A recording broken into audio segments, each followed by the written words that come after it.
Amani Justine Luwali was 36 years old, the sixth born in a family of 8 children, a beloved daughter, mother, and aunt.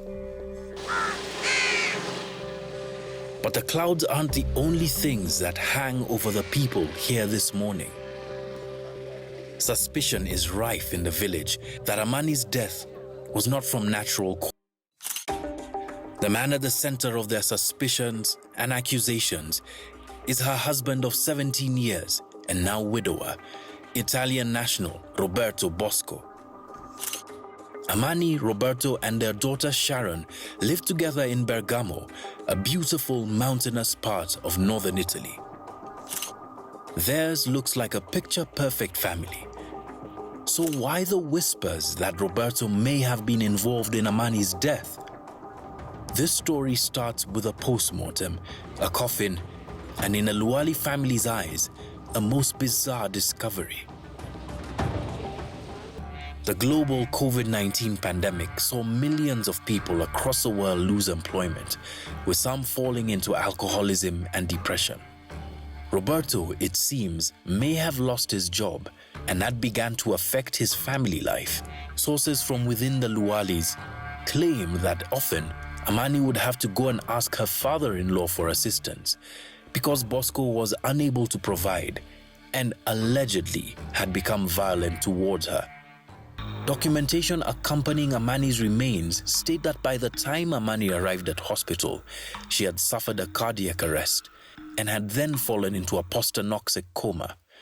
A postanoxic coma is a state of unconsciousness that usually occurs after a cardiac arrest. The documents also state that her organs were removed for donation. They do not say whether there was any consent given by a family member. Why was Roberto so keen to have Amani's organs removed? Could the motive have been a cover-up, as suggested by Amani's relatives? The Kenyan pathologist who examined her body upon arrival in Kenya a month after she had died couldn't determine anything. Probably they also should have done a postmortem on that end, also explaining what they thought was the cause of death.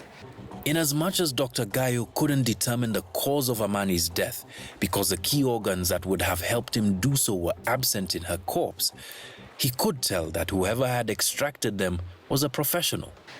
Definitely had nuances of professionalism, because even the stitches, the kind of stitches that were used to close up the incisions, the regularity of the incision and the way it was stitched, it was done professionally. The documents that accompanied Amani's corpse only indicate her cause of death and that her organs were harvested by a coroner. If a postmortem does exist, then it may be in the possession of Roberto Bosco, Amani's widower. Faida. Moyo, where si una magna ngo capindi ani moyo where nascida. E azaffa ospitalian